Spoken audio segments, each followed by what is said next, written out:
Assalamualaikum dan salam sejahtera. Saya Luqman Haris. Cerita jam ini dimulakan dengan perkembangan terkini yang baru sahaja kami terima, iaitu Perdana Menteri Datuk Seri Ismail Sabri Yaakob menerima kunjungan hormat Menteri Pertahanan Indonesia Prabowo Subianto di sebuah hotel di Ibu Negara sebentar tadi.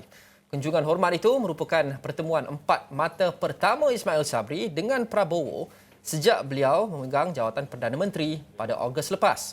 Perdana Menteri dilihat meluangkan kira-kira 45 minit semasa menerima kunjungan itu. Dan sudah selesai kunjungan hormat, Prabowo beserta delegasi mengadakan perbincangan dua hala dengan rakan sejawatannya, Menteri Kanan Pertahanan Datuk Seri Syamsuddin Hussein di Wisma Pertahanan. Kementerian Pertahanan dalam kenyataan semalam memaklumkan selain kunjungan hormat ke atas Perdana Menteri, Prabowo beserta delegasinya akan mengadakan perbincangan dua hala dengan Hishamuddin. Perbincangan tersebut juga melibatkan pengurusan tertinggi Kementerian Pertahanan dan juga Angkatan Tentera Malaysia.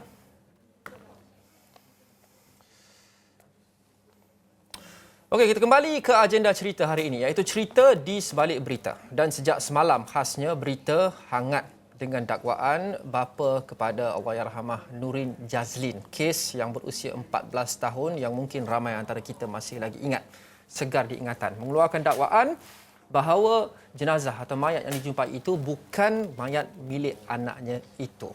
Dan kita masih lagi menanti dan menunggu perkembangan lanjut berkenaan dengan isu ini. Tapi kita mahu singkapkan kisah di sebalik berita ini yang menggegarkan Malaysia 14 tahun lalu. Saya mahu bermula dengan wartawan Esra Awani, Umar Vati Ramaya. Saya mengajak Umar hari ini, Umar, kerana untuk cerita di sebalik berita ini, di samping kita melaporkan berita-berita, penting juga untuk kita singkapkan kisah di sebalik berita. Dan Umar antara individu yang terbaik. Kerana Umar 14 tahun lepas berada di sana untuk membuat liputan tragedi yang melibatkan Nurin Jazlin ini.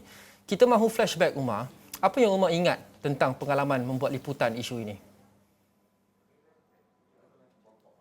Ya, Luqman, ini kes Nurin Jazlin, pembunuhan kes Nurin Jazlin ini adalah antara satu kes pembunuhan kejam yang saya terlibat secara langsung untuk membuat liputan. Dan tentunya selain kes Nurin Jazlin, ada beberapa kes melibatkan kanak-kanak, pembunuhan kanak-kanak seperti adik Hoping dan juga seorang lagi kanak-kanak Shalini, di mana masih sampai setakat hari ini belum lagi ditemui. Itu adalah antara kes-kes melibatkan kanak-kanak yang saya sempat membuat liputan ketika saya menjadi wartawan jenayah sejak 2005, dan hari ini saya ingin berkongsikan, recapkan sedikit apa yang pengalaman saya terlibat secara langsung dalam kes pembunuhan, membuat liputan kes pembunuhan kejam adik Nurin Jazlin. Dan ketika itu adik Nurin Jazlin berusia 8 tahun, di mana kes ini berlaku pada 20 Ogos 2007, di mana adik Nurin Jazlin dilaporkan hilang ketika pergi ke pasar malam kira-kira pukul 8 pagi. Dan kisah itu kami menerima berita mengenai kehilangan kanak-kanak itu lebih kurang dalam tengah malam, dan kami para wartawan jenayah mula berkumpul di rumah Nurin Jazlin pada keesokan harinya. Dan pada awalnya kes ini diklasifikasikan sebagai kes individu hilang, dan kerana tidak ada apa-apa sebarang petunjuk baru, tidak ada sebarang petunjuk untuk 8 hari pertama, untuk 7 hari pertama to be specific, tidak ada sebarang petunjuk yang mengatakan kanak-kanak itu diculik. Dan pada hari ke-8 itu adalah satu-satunya petunjuk yang mengatakan kanak-kanak itu diculik, di mana salah seorang saksi tampil memberitahu polis yang dia terlihat kewujudan sebuah kenderaan van berwarna putih yang dilihat cuba menarik adik Nurin Jazlin masuk ke dalam van itu. Itu adalah berlaku pada hari ke-8, dan sehari sebelum itu polis mengklasifikasikan daripada kes individu hilang kepada kes menculik pada hari ke-7, dan petunjuk baru itu diperoleh polis pada hari ke-8.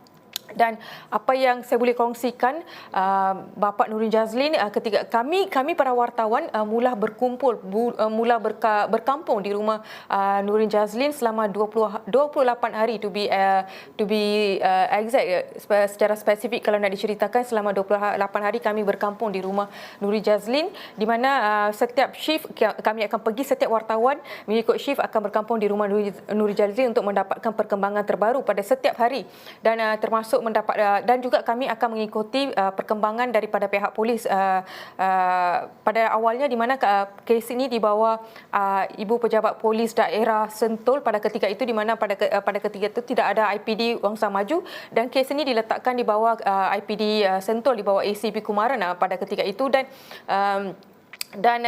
sebaik saja jasad kanak-kanak itu mayat kanak-kanak itu ditemui dalam keadaan yang cukup menghayat hati, di mana ditemui di sebuah berhampiran sebuah kedai premis perniagaan di Petaling Jaya, dan lokasi dan ingin diceritakan di sini ada lokasi itu kira-kira 1 kilometer daripada lokasi kanak-kanak bernama Shalini dilaporkan hilang, iaitu pada tahun berikutnya, itu pada tahun 2008.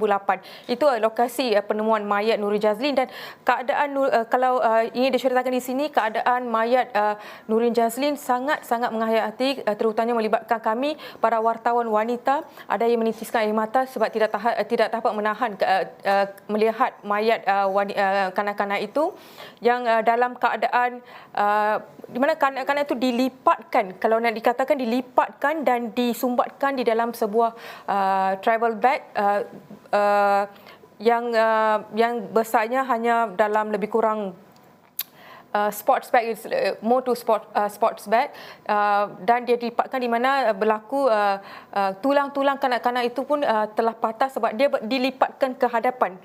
Dan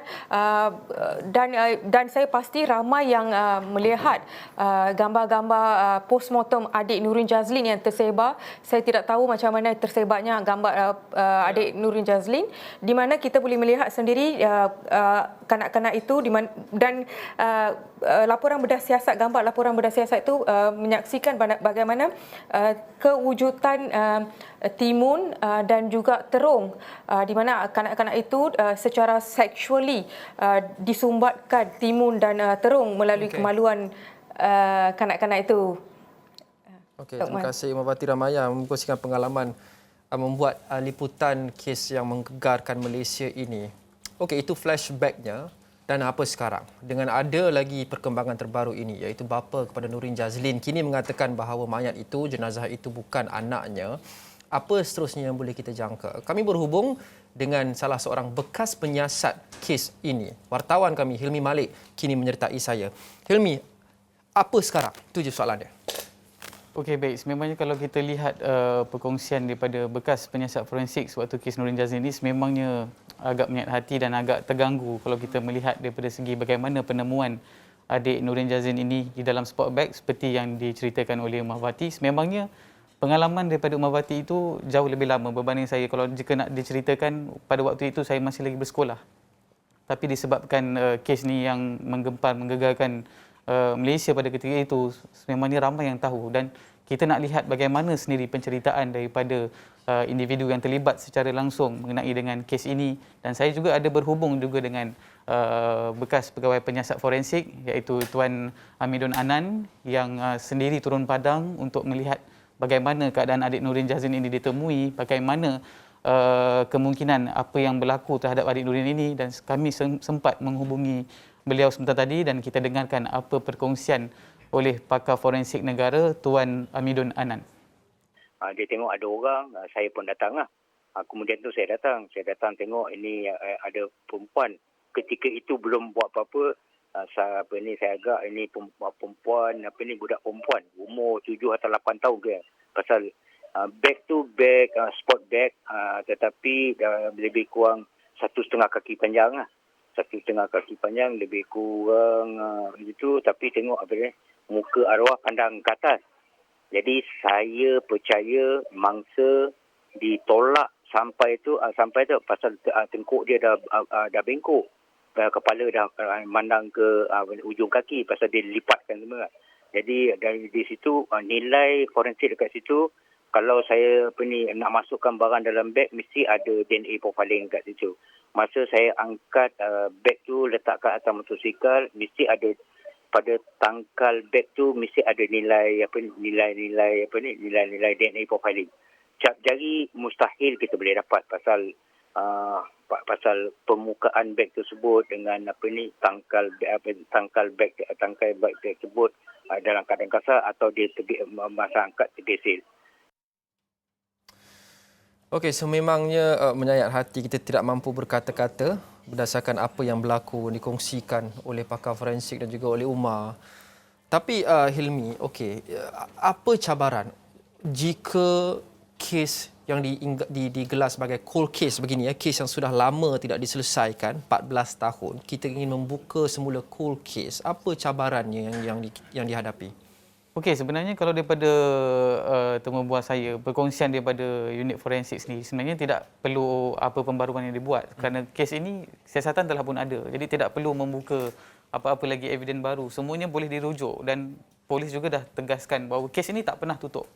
Jadi sekarang ni apa yang diperlukan adalah untuk buka semula kes, untuk refer balik semula bagaimana dapatan forensik yang telah pun dilaksanakan dan juga perkongsian daripada Tuan Hamidun Anan sendiri yang juga sebelum ini pernah bersama dengan pasukan forensik PDRM ada menegaskan untuk memperkasakan data DNA. Data DNA ini adalah satu langkah yang mudah untuk kita mengesan suspek, bukanlah maksudnya terlalu mudah untuk supaya kita mengesan suspek dalam masa terdekat. Tapi dalam menggunakan data DNA juga membantu DNA bank mengesan bagaimana daripada segi sampel darah, dan daripada sampel darah itu juga kita boleh dapat tracking sendiri bagaimana keadaan seseorang individu itu daripada segi keadaan faktor cap jarinya, daripada soal peluh, dan juga itu boleh dikaitkan dalam data DNA itu yang boleh kita trace daripada darah itu, Luqman. Kerana apa yang kita ada sekarang, sekiranya kita jumpa satu mayat atau jenazah yang kita sangka adalah salah laku jenayah, jika ada DNA di jenazah itu, kita boleh kesan DNA itu, kemudian bila jika polis jumpa suspek, baru boleh kita tengok suspek itu punya DNA dan kita akan matching. Jadi dilakukan secara manual sebegitu. Padanan yang dibuat itu sekiranya ia sama, maka siasatan boleh diteruskan. Sekiranya ada DNA bank, mengatakan bahawa kita sudah ada DNA yang lebih banyak dalam sistem, jika kita hanya perlu jumpa DNA di jenazah itu dan kita matching dalam sistem daripada kita perlu cari suspek dan perlu manual matching. Okey, baik. Hilmi, apa lagi yang Hilmi akan kongsikan dalam Awani 745 malam ini? Difahamkan ada lagi beberapa perkara yang menarik berdasarkan perbualan Hilmi dengan Tuan Hamidun. Apa malam ni? Okey, baik. Kita akan ceritakan juga bagaimana kisah pengakuan daripada ibunya sendiri yang juga telah menjumpai beberapa kesan pada jenazah arwah adik Nurin Jazlin, dan apa lagi juga cabaran daripada pihak forensik sewaktu bertugas menyiasat kes pembunuhan adik Nurin Jazlin ini, dan semuanya pada malam ini saya akan bawakan di Awani 745, Luqman. Terima kasih Hilmi Malik. Cerita berhenti seketika. Selepas ini kita pergi ke Melaka pula menjelang pilihan raya negeri. Yang paling penting adalah isu-isu rakyat. Apa yang mereka mahu lihat ditambah baik oleh wakil rakyat yang bakal mereka pilih, dan apa isu yang bakal menentukan siapa yang mereka akan pilih dalam PRN pada 20 November nanti. Itu selepas ini. Jangan ke mana-mana.